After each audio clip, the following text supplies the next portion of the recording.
네, 12.3 내란 사태 비상계엄 이후 딱 6개월 만입니다. 6.3 대선. 자, 대한민국의 무너진 민주주의를 바로 세울 수 있는 날. 아직 2시간이 남았습니다. 8시까지 2시간이 남았기 때문에 아직 투표를 안 하신 분들은 투표소로 향하시면 되겠습니다. 자, 오늘 특집 방송 함께 하실 분들을 소개합니다. 먼저 조갑재 TV의 조갑재 대표님 함께 하셨습니다. 어서 오십시오. 네, 안녕하세요. 네, 그리고 국민의 박상수 전 대변인 어서 예, 오십시오. 안녕하십니까.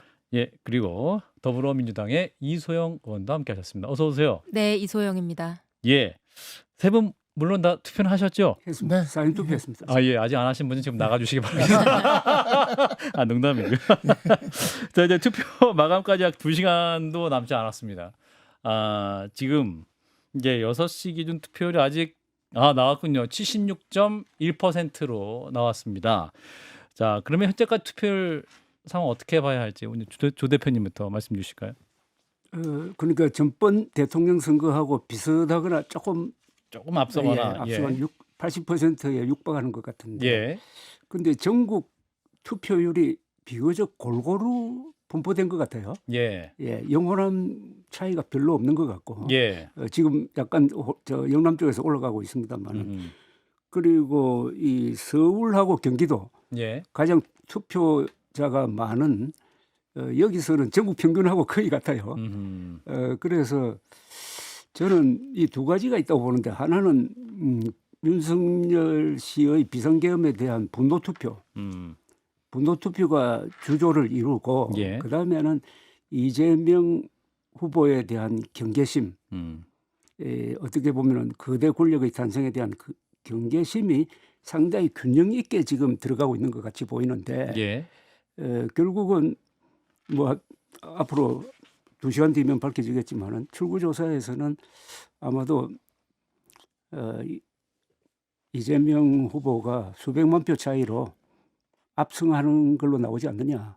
그걸 보여주는 지금 투표율 분포라고 봅니다. 예. 저희 한판승부 유튜브로 방송 함께 하시는 분들은 저희가 또 실시간으로 중앙선관위에서 받는 자료를 또 그래픽으로 실시간으로 보내드리고 있기 때문에 저희 한판승부 채널만 보셔도 지금 현재 상황을 잘 보실 수 있겠다. 지금 6시 현재 전체 집계율이 76.1%고 지난 21대 대선과 비교했을 때 거의 유사한 같은 수치네요. 6시 기준으로는 거의 같은 수치를 나타내고 있습니다. 자, 이소영 의원님도 현재 수치. 네, 지금 방송 들어오기 직전에 이제 저도 확인해 보니까 그 6시 기준으로 76.1%인데 지난 3년 전 대선에서의 최종 투표율이 77.1%였었거든요. 예. 그럼 이제 아직 투표가 2시간이나 남았는데 1% 차이 정도밖에 안 나니까 예. 최종 투표율은 이제 몇 프로 정도 올라갈 거라고 이제 보는 게 맞는데 예. 그럼 이 투표율이 높아진 거냐, 뭐 얼마나 높아진 거냐 이렇게 음. 판단해 봤을 때 이번에는 이제 다른 예전 투표하고 다르게 사전 투표가 둘 다 평일에 이루어졌기 때문에 그렇죠. 그 사전 투표를 이제 토요일에 많이 하는 경향이 있지 않았습니까? 이제 맞아요. 이번에는 평일에 이틀 사전 투표를 했는데도 불구하고 사전 투표와 본 투표가 이제 전반적으로 높아졌다라는 걸 감안하면 이번 투표에 대한 국민들 열기, 관심이 높다 이렇게 얘기할 수 있을 것 같고요. 제가 이게 최종 6시 집계인지는 모르겠는데 방송 들어오기 전에 이제 지역별 수치를 좀 확인하고 지난 대선보다는 맞거든요. 0.4 정도 높네요. 75.7이 20대 대선에서 6시 75.7이었고 네. 오늘은 이제 76.1이니까 0.4 정도 높습니다. 네, 그러니까 전국 평균으로는 동시간대 대비해서 0.4 정도 이제 높고, 높은데 예. 지금 보니까 영남의 투표율이 상당히 높아지고 있는 높아요. 것 같습니다. 그래서 예. 최종 그 동시간대 투표율하고 비교해 보면은 대구, 경북, 경남 다 4%, 5%, 2% 이렇게 높거든요. 예. 그래서 이제 이런 지역별 투표율이 어떻게 높아졌는지도 좀 면밀하게 분석할 필요가 있어 보입니다. 예, 현재 대구가 76%, 그리고 울산이 76.3, 부산이 74.4고요. 전북이 80.3, 광주가 80.7인 이런 상황입니다. 박상수 대변인. 그러니까 아무래도 사전 투표가 이번에 그 호남 지역이 굉장히 높았어요. 지난번에 비교를 해서. 예. 근데 영남 지역은 지난번에 비교해서 상당히 좀 낮아졌었거든요. 그래서 사실 이게 부정선거론의 영향인지 아니면 이 전통적인 보수 지지층에서 실망을 해서 기권을 많이 하는 것인지 그 부분이 오늘 본투표를 해봐야 알 것 같다. 이렇게들 이제 이야기를 했는데 예. 이제 뚜껑을 열어보니까 부정선거론의 영향이었던 것 같아요. 그래서 본투표에서 영남 지역이 지금 많이 급상승을 올라갔죠. 예. 지금 하고 있는 상황이고 이제 2시간 정도가 남았는데 더 이제 만약에 결집이 더 이루어진다고 한다면 예. 본투표 보수 결집이 조금 심상치 않게 일어나고 있는 것 같다라는 생각이 들고요. 그래서 사실 어찌 보면 결과는 뚜껑을 열어봐야 되지 않을까라는 생각까지 좀 들었습니다. 예, 뭐 여러 가지 쟁점이 있을 것 같습니다. 과연 투표율이 높은 것이 보수가 결집하는 것이냐, 아니면 또 진보의 어떤 정권 교체에 대한 분노 투표가 많은 것이냐, 여러 가지 해석이 가능할 수 있을 것 같은데, 자 일단 우리 조 대표님은 이번 대선의 관전 포인트 가장 중요하게 보시는 게 어떤 건지 말씀 주시죠. 역시 작년 12월 3일 비상계엄령 선포에 대한 국민들의 심판이라고 봅니다. 예, 법률적 심판은 지난 4월 4일 헌법재판소가 윤석열 당시 대통령의 비상계엄은 헌법을 중대하게 위반했다. 그리고 부정선거 주장은 허위다라고 판단을 해가지고 국민 신임 배신자로 파면을 내렸지 않습니까? 예. 그것은 법적인 판단이고 예, 그다음에 유권자들이 투표를 통해서 직접 심판하는 것이라고 생각을 합니다. 예. 이번의 의미는 그래서 이 주권자의 최고 수준의 이제 결단인데 그걸 통해서 확실하게 계엄령과 부정선거 음모론에 대해서 정치적 판단을 이번에 내리는 것이 수치화된다고 봅니다. 그런데 그 수치가 어떻게 나오느냐, 예, 그게 압도적으로 나오느냐, 예. 아니면 거기에 다른 요소가 끼어 있느냐. 다른 요소라면? 다른 요소라는 것은 이재명 후보가 압승할 경우에 일어날 사태에 대한 걱정, 아하. 경계심, 그게 이번 지지율 득표율 분포에 반영될 거라고 봅니다. 그렇군요. 예, 그래서 저는 법적으로만 판단하면은 이재명 후보가 그야말로 압승을 해야 돼요. 뭐 한 600만 표, 700만 표 이상의 차로 압승을 해야 되는데 예. 그러지 않을 것 같아요. 아하. 그러지 않는 부분은 그것은 미래에 일어날 권력의 남용 가능성에 대한 국민들의 경계심, 예. 견제가 들어간다고 보죠. 그렇군요. 그래서 두 가지 의미가 있다고 봅니다. 이번 저 선거를 해석하는 데 있어서. 예, 그렇군요. 사실 또 무엇보다 이번 대선에서 이제 최종 이제 각 당, 각 후보의 득표율 자체가 그러니까 이제 더불어민주당 이재명 후보 같은 경우가 이제 50%가 넘을 것이냐, 그리고 김문수 후보 같은 경우는 40% 넘을 것이냐, 그리고 이준석 후보의 경우 10%를 넘을 것이냐, 50, 40, 10% 이 숫자도 중요한 의미를 가질 수 있을 것 같은데 이제 방금 이동학 전 더불어민주당 최고위원이 땀 흘리면서 들어본 것을 유튜브를 보시는 분들 이게 무슨 화면이지? 예, 사람이 지나갔습니다. 이동학 전 최고 바쁘셨군요. 네, 안녕하세요. 예, 지금 중앙선관위에서 집계를 하고 오신 건 아니신 거죠? 예, 그렇죠. 예, 열심히 달려왔습니다. 예, 네, 시청자분들 만나려고. 예, 그러니까. 자, 이소영 의원님, 어떤 걸 또 중요 관전 포인트 잡고 계시는지? 네. 먼저 지금 질문 말씀드리기 예. 전에 아까 이제 말씀드린 거 조금 좀 정정하자면은 예. 아까 이제 이번 투표는 제가 오후 6시 기준으로 말씀을 드렸고 예. 비교한 이전 투표를 동일한 시간대로 제가 이제 비교하지 않고 좀 잘못 봐가지고요. 예, 맞습니다. 대구의 경우에 지난번에 이제 최종 투표율이 78.7이었고 지금 6시 투표율이 76이기 때문에 예. 동시간대 대비해서 몇 프로가 높다 한 건 이제 제가 좀 잘못 말씀드렸다는 정정의 예, 말씀을 드리고요. 예. 이번 대선의 의미 자체가 그러니까 이제 우리 국민들이 가지고 있는 저지선, 그러니까 정치인들이 일정한 선을 넘어섰을 때 예외 없이 거기에 대해서 이제 준엄하게 응징하고 거기에 대해서 이제 심판한다라고 하는 것을 이제 재확인하는 대선인 것인데요. 아까 이제 조갑재 대표님 말씀하셨던 것처럼 만약에 이번에 김문수 후보의 득표가 뭐 35% 이상의 득표를 한다라고 했을 때는 저는 그 부분의 의미에 대해서 특히 이제 우리 민주당에서 굉장히 성찰적으로 곱씹어봐야 되는 결과가 될 것이라고 생각을 하고요. 35가 넘으면?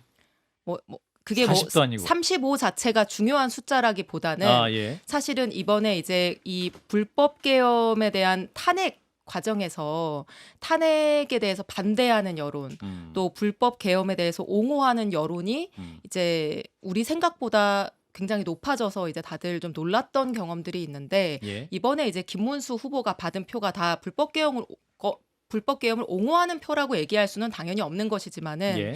우리 사회 내에서의 어떤 이념적 지형이라거나 어떤 그 개별 상식적인 사안에 대한 어떤 국민들의 판단 변화 이제 이런 것들을 좀 시사하는 예. 측면이 있을 수 있다고 생각하고 또 법적으로뿐만 아니라 뭐 정치적으로든 여러 가지 의미에서 사실 이번에는 그 불법 계엄 이 내란을 심판하는 선거이니만큼 이제 굉장히 큰 격차로 사실 이제 승리가 저는 필요하다. 큰 표 차로 승리할 거라고 생각하고 있고 그렇게 예상하고 있지만 이제 어느 정도 차이가 나느냐에 따라서 앞으로 이제 각각의 진영과 세력이 어떻게 정치 펼쳐 나가야 될지에 대한 굉장히 중요한 시사점을 줄 거라고 생각합니다. 자, 국민의힘의 경우는 사실 제가 40을 얘기했습니다만 지금 이소영 의원님은 35도 얘기하셨는데 사실은 이제 40일 넘을 경우에 지금 현재 있는 당을 이끌고 있는 친윤 세력들이 대선 이후에도 이제 대선을 패배하더라도 그 이후에 당내에서 역할을 할 수 있을 것이냐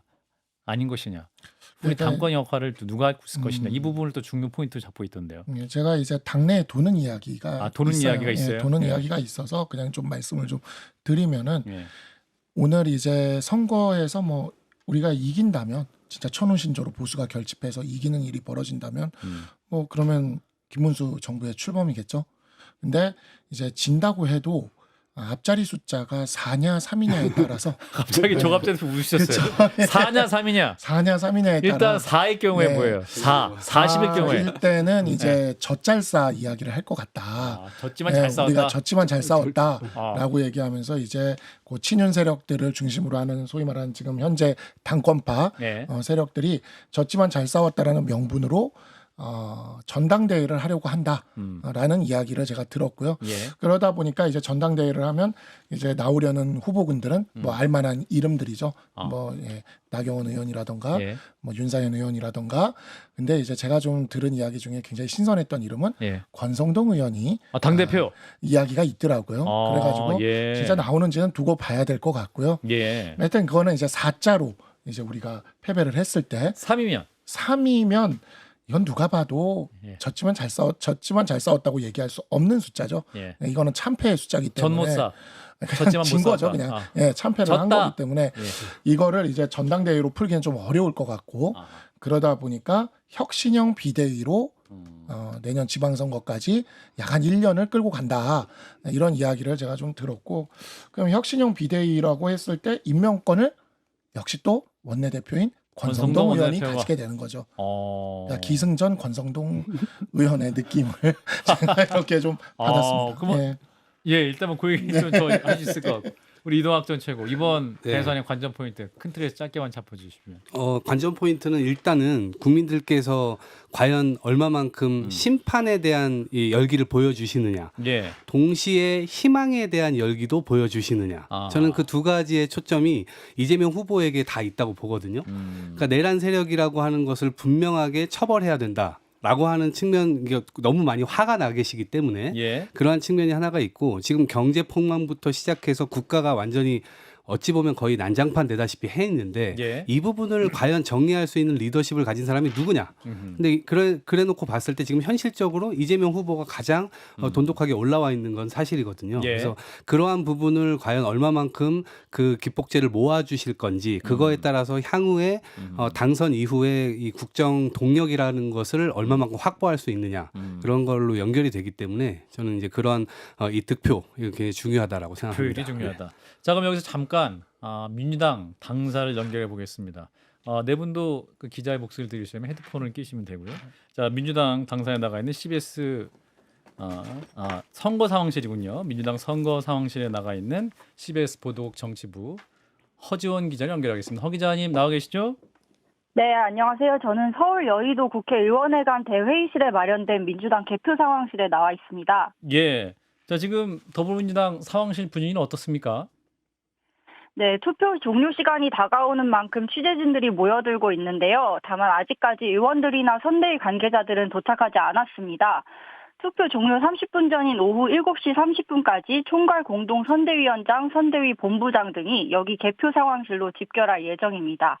또 상황실 앞에는 각 방송사의 투표 중계 방송이 틀어져 있어 선대위 관계자들이 모이면 방송사 출구조사 득표율부터 같이 확인할 것으로 보입니다. 예, 이재명 후보 오늘 사저에서 일단 시간을 보내고 있다는 보도가 있었는데 지금 어디서 일정을 보내고 있을까요? 네, 말씀하신 것처럼 오늘 이재명 후보의 공식 일정은 없었고요. 예. 현재 인천 계양구 자택에서 투표 상황을 지켜보는 것으로 알려졌습니다. 예. 여기서 이 후보는 오늘만 2차례 페이스북에 투표 독려 메시지를 내고 오직 투표만이 무도한 내란을 멈추고 새로운 희망의 시대를 열 수 있다고 밝히기도 했습니다. 또 경호상 이유 때문에 언제 여의도 국회로 올지 이런 것은 공개되지 않았는데요. 예. 개표가 일정 부분 진행되고 또 당선자 윤곽이 드러날 때쯤 이동할 것으로 보입니다. 그러면은 이제 출구조사가 발표되는 상황에는 당사에는 있지 않는 상황인 거군요. 네, 그렇습니다. 예. 자, 이제 지금 투표 종료를 약 1시간 한 40여 분 남기고 있는데 투표율이 6시 현재 76.1%입니다. 지금 민주당 캠프 상황실에서 이 투표를 어떻게 보고 있나요? 네, 민주당은 처음에 낮았던 사전 투표율에도 불구하고 전체 투표율이 지난 대선 당시를 웃도는 상황에 그래도 꽤 고무적인 분위기인데요. 예. 이같이 투표율이 결국 내란을 종식시키고 또 민주주의를 회복하겠다는 국민 의지가 반영된 것이라면서 승리에 유리한 민심으로 해석하고 있습니다. 예. 또 결과적으로 지난 대선 때 투표율인 77%를 넘어서 80%에 육박할 수 있다고도 보고 있는데요. 또 특히 민주당 텃밭인 호남권 투표율이 80%에 달하고 험지인 영남권 투표율이 75% 안팎인 점도 기대를 높이고 있습니다. 그런데 다만 계속해서 막판 보수층 결집을 예의주시하면서 좀 전에 선대위 조직본부는 또 전 당원 및 당직자 행동 지침을 내려 지인들의 투표를 독려하고 실어 나르기 등 불법 선거 감시에 만전을 기해달라고 당부했습니다. 예. 그 말씀을 들어보면 양 진영 모두 지금 결집하는 그런 양상인데 캠프에서 주목하고 있는 선거의 관전 포인트랄까요? 어떤 부분을 지금 민주당에서 주목하고 있습니까? 네, 우선 득표율을 기대를 하고 있는데요. 예. 민주당은 후보가 과반으로 승리하길 바라고 있습니다. 그동안 이재명 후보가 여러 차례 찾으며 공을 들였던 부산, 울산, 경남, PK 지역에서도 득표율 40%를 넘길 수 있을지도 하나의 관전 포인트입니다. 또 오후 8시경 방송사 출구조사에서 국민의힘 김문수 후보와의 득표율 차이도 당장의 관심사인데요. 예. 만약 10%포인트에 달하는 큰 격차를 보이면 상황실은 환호성으로 가득 차겠지만 접전에 머무른다면 또 그에 대해서 선대위 관계자들은 복잡한 표정을 보일 수밖에 없습니다. 예. 자, 일단 여기까지 있도록 하겠습니다. 민주당 선거 상황실에 나가 있는 허지원 기자였습니다. 고맙습니다. 감사합니다. 예. 자, 이제 민주당 현장 연결 상황 듣고 오셨는데요. 자, 뭐랄까요? 이게 지금 유세 각 후보별로 어제 이제 마지막 유세를 했습니다. 그 여의도 광장에서 이제 이재명 후보는 투표로 내란을 종식하는 날이다라고 어제 외쳤고 김문수 후보는 서울 광장에서 이재명의 방탄 괴물 독재를 막아달라. 이준석 후보는 대구에서 내란 세력과 환란 세력을 둘 다 청산하자. 이렇게 이제 메시지를 전했는데 조 대표님 어제 마지막 유세 장소 연설 중에 좀 주의 깊게 보신 게 있으셨다면? 저는 개혁신당 이준석 후보가 대구에서 한 연설이 예. 상당히 귀에 들어오더라고요. 아하. 이제 그게 뭐냐면은 이번 선거의 의미가 하나는 계엄 심판이고 또 다른 하나는 집권이 예상되는 이재명 후보와 민주당의 독주에 대한 경계심 또 하나가 있다고 생각합니다. 그것은 아마 이준석 후보가 10% 넘기기는 좀 어렵지 않을까 생각이 듭니다. 막판에 와가지고. 아, 그런가요? 이게 떨어지더라도 한 7%포인트까지 떨어진다면은 일종의 보수 구명정을 만드는 거예요. 저는 기존의 보수 세력은 국힘당으로 대표되는 이 계엄을 찬동하고 음모론을 믿는 보수는 가짜라고 봅니다. 그러면 침몰하는 보수인데 그러면 갈아타야 될 배가 있어야 될 것 아닙니까? 예. 그게 이준석 후보의 역할이라고 생각하고 그런 점에서는 한 11%까지 올라갔는데 예. 이 막판에 가면 어차피 좀 빠질 테니까 예. 그러더라도 의미 있는 표가 될 것이고 어제 그걸 담아가지고 아주 스케일이 큰 연설을 했어요. 아, 그렇군요. 예. 보름달은 지고 초승달은 올라간다. 초승달은 차 올라간다. 뭐 이런 이야기를 했는데 예. 저는 그게 인상에 남았습니다. 그렇군요. 이준석 후보가 이제 과연 오늘 막판 몇 퍼센트 득표를 하면서 의미 있는 수치를 기록하고 향후 또 이제 전국 개편이라든지 보수 역할을 어떤 역할 할 수 있을지도 중요하겠다 말씀이고 이소영 의원님은 저는 이재명 후보 어제 이제 연설은 내란 종식 대선이라고 하는 의미를 잘 담아냈다고 보고 또 예. 대통령 같았다고 생각합니다. 그래서 좋았고요. 김문수 후보 같은 경우에는 이제 이재명을 막아야 된다. 이게 이제 일관된 선거 과정에서의 캠페인 메시지였고 어제도 마찬가지였는데 이게 사실 이재명은 안 된다. 누구는 안 된다. 이 메시지를 가지고 대통령에 당선됐던 게 바로 윤석열 대통령이거든요. 예. 누가 안 된다라는 거 말고는 자신이 뭘 하겠다, 뭘 하고 싶다, 어떤 세상 만들겠다 이런 것들을 제시하지 않고 대통령이 되었을 때 굉장히 불행한 우리가 경험을 아주 근래의 경험을 가지고 있기 때문에 예. 이제 김문수 후보의 캠페인 이재명 안 된다는 캠페인은 이번에는 반드시 실패할 수밖에 없을 것이다 이렇게 생각이 들고요. 네, 그랬습니다. 예. 근데 지금 말씀 들으면서 보니까 다 세 후보 모두 다 막는 날이네요. 그 내란 종식하는 날 이재명 후보, 김문수 후보는 독재를 막아내는 날, 이준석 후보는 내란 환란 세력 다 청산하는 날, 다 막아야 되는 게 엄청 많은 나라네요. 예. 우리 그렇죠. 대변인께서는 아무래도 그 새로운 비전을 보여주지 못한 거는 지난 예. 총선 때부터 사실 우리 정치가 갖고 있었던 그런 고질적인 문제였다고 생각을 합니다. 다만 이제 윤석열 대통령 같은 경우에 법치주의를 다시 세우겠다라는 목표는 뚜렷이 드러냈죠. 그러니까 검수완박부터 시작한 문재인 정부에서의 법치주의가 무너졌던 것에 대한 그러한 것을 다시 되살리겠다는 것은 분명했는데 그 법치주의를 스스로 무너뜨리는 계엄을 선포하고 행했다는 데서 그 파산을 맞이했다고 생각이 들고요. 어제 김문수 후보의 파이널 유세는 저는 이것이 굉장히 인상적이었습니다. 예. 한동훈 전 대표가 그 유세장에 나타났고 예. 그리고 이낙연 전 민주당 대표가 또 역시 유세장에 맞아요. 나타났죠. 예. 그래서 어찌 보면은 보여줄 수 있는 김문수 후보가 보여줄 수 있는 최대의 그림을 보여줬다라는 생각이 들고요.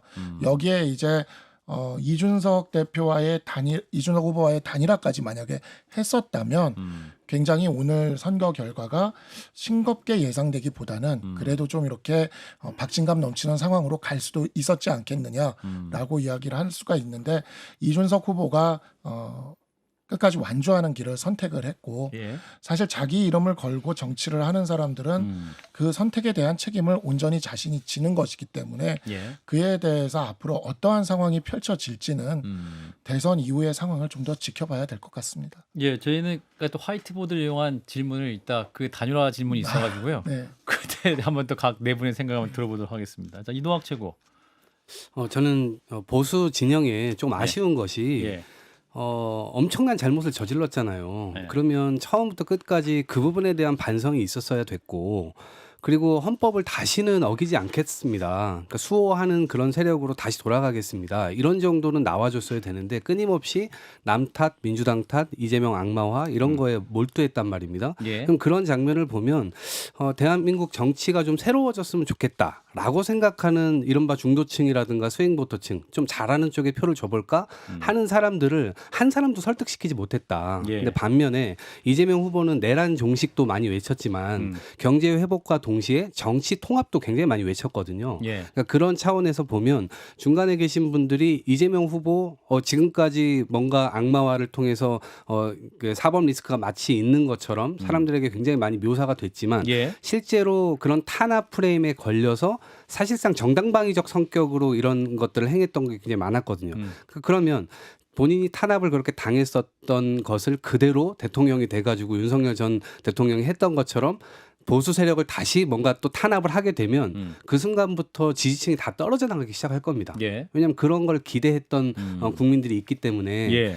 그렇기 때문에 그러한 지점에서 계속해서 정치 통합을 얘기했고 다음 세대에게 좋은 정치를 물려주자 이런 얘기들을 했었기 때문에 그런 측면에서의 어떤 기대감 이런 것들을 계속해서 이야기했던 측면이 저는 좋았던 것 같습니다. 예. 자, 네 분과 함께하고 있는 박정희 한판 승부 대선 한판 잠시 후에 다시 돌아오겠습니다.